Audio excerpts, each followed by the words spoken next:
Man, it's been a minute, hasn't it? Well, today I want to talk to you about knowing your why. You ready? Then let's do it.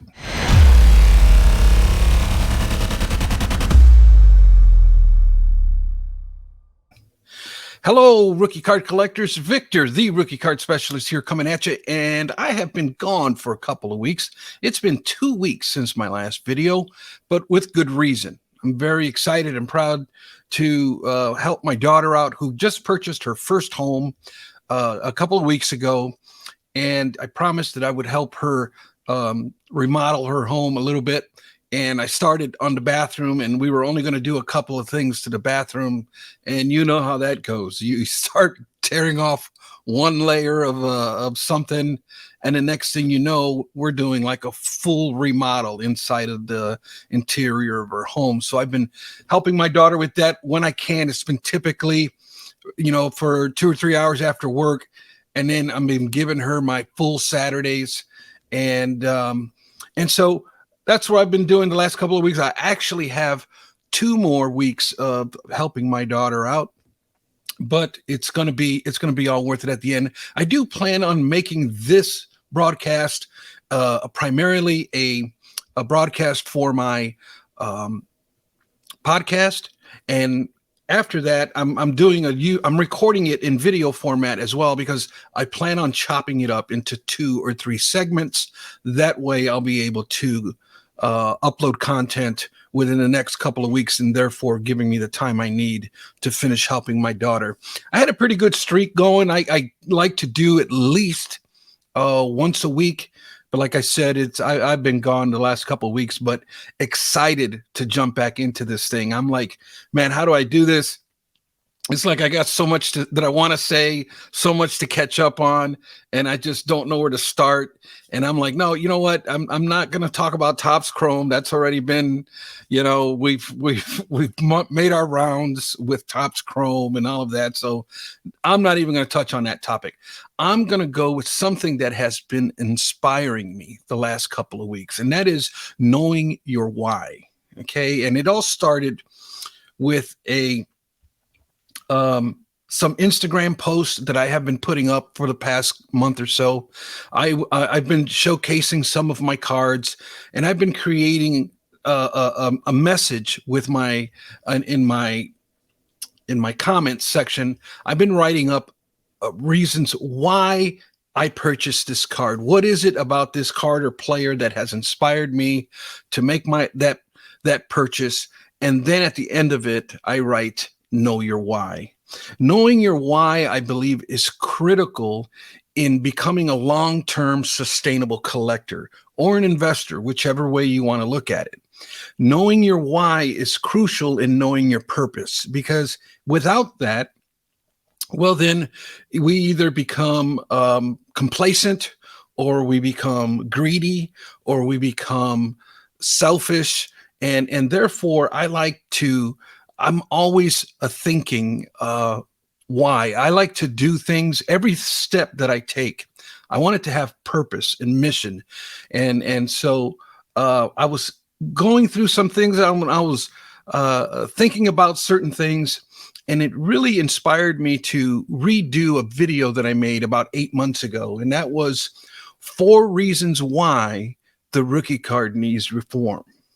And I wanted to redo it because I've been inspired to add a 5th element to why the rookie card needs reform. And so instead of just talking about that 5th one, I decided, well, it's been about 8 months.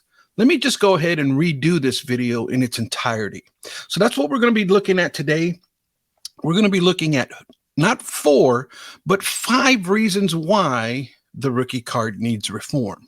But first, I want to share with you what inspired this. So what inspired this is I was watching a movie not too long ago. My wife and I will typically like to watch movies on a Sunday night.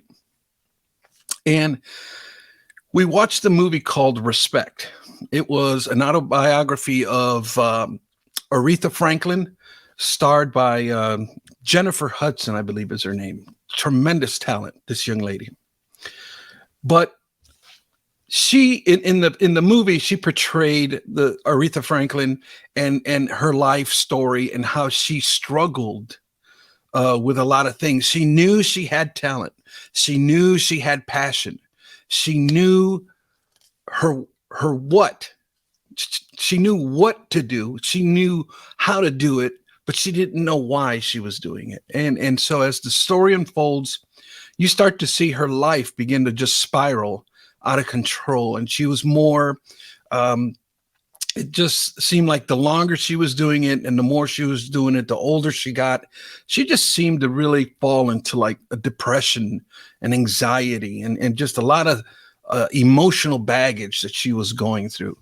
And so in the movie, at the end, she figures out her why, and it really was portrayed beautifully in the song "Amazing Grace."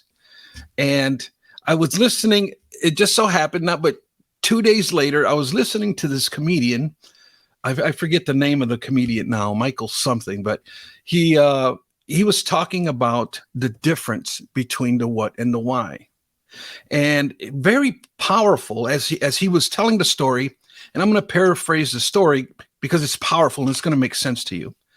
But the comedian come in and he told a story on how he went to an audience. He was doing a show one time and he was just talking to the audience, and he asked this guy, what do you do? Kind of like, what do you do for a living, or what do you do? What are you passionate about? Whatever. And the guy says, I teach people how to sing. I'm a singer.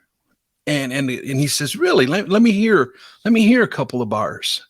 And so the guy starts to sing, and he starts to sing Amazing Grace, but he sings it flawlessly. I mean, this thing was done, the pitch, the tone, the whole entire thing was just done so eloquently and so beautifully.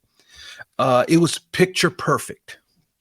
And so the comedian now says, all right, that was pretty good, man. He says, but sing it to me now like you're homeless, you've been abused, you've been struggling all your life.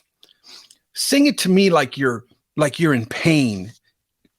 And the guy starts to sing the song, and he now he did it in a way that was very soulful and just very emotionally, it just grabbed you. You know what I'm saying?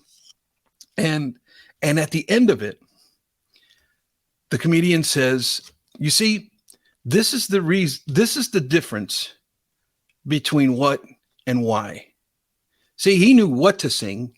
He knew how to sing it perfectly. But it wasn't until he inserted the why is when the purpose and the whole entire mission of the song really started to make. It was like the song just became alive, and it was just such a powerful moment there. And then I started to, man, it really got my head going, because I was watching that movie Respect, and then I was watching this comedian and this whole analogy that he gave between what and why. And it just led me to why my video that I made 8 months ago. And that's how come I'm redoing this. So without further delay, let's get right into it. I'm going to give you the 5 reasons now, not the 4, but the 5 reasons why the rookie card needs reform. And number 1, eBay listings, right? If you recall, if you're new to this channel, welcome. If you're not new to this channel, you've probably heard this before, but it's worth repeating, because we don't really learn anything by hearing it once. It doesn't really take root. It's only when we begin to hear things over and over again that we begin to understand fully the complexity of what we're up against. But the rookie card needs reform because eBay listings are out of control. Now, what's going on is we will have, when we go shopping and searching on eBay for rookie cards, what you're going to find is a span of 3, 4, sometimes even 5 years of card listings, and all of them say that they're rookie card. This really caused a lot of confusion when I came back to the hobby in 2014. When I started going through this, it's like, how in the world can somebody have 5 years worth of rookie cards? I knew better. And that's the type of thing that I knew better because I had prior experience. But if I was a novice collector, I would be very, very confused with what I was looking at.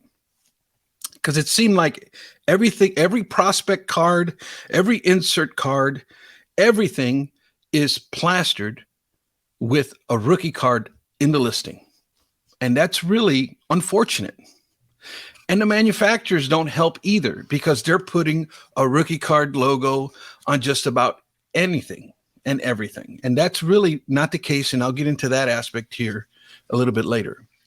But because of this, I believe that novice collectors are susceptible to becoming deceived into purchasing something that isn't. And we're falsely advertising many cards as rookie cards when they're technically they are not. And if this is happening is because the people who are selling the cards are either ignorant or they know better and are trying to get one over on somebody because they know when they include RC on that listing, and they know that it's so confusing to figure out, even for a seasoned collector, that this novice collector isn't going to know any better. And to me, that's deceitful, and that's not that needs to change. Also, the second reason, let's look at reason number 2. The reason number 2, why the rookie card needs reform. And that is because the definition of the rookie card within the industry is imbalanced. Okay. If you go talk to people who are from Beckett, from ComC, from PSA, anybody in the industry, and you ask them, according to your company, what is the definition of a rookie card? You're going to get a wide variety of definitions, if they even find the stones to answer that question, because many of them will dance around it. But if they do define it, what you're going to see is a lot of variance, a lot of opinion, a lot of uncertainty. Even within the industry, we cannot come to an agreement on what a rookie card is. And this, to me, is it's bad. We need to come and have a universal understanding of what a rookie card is. We need to follow certain guidelines. We need to pick up the guidelines that have been adopted in the past and bring them into relevancy today. And that is the one thing that is not happening.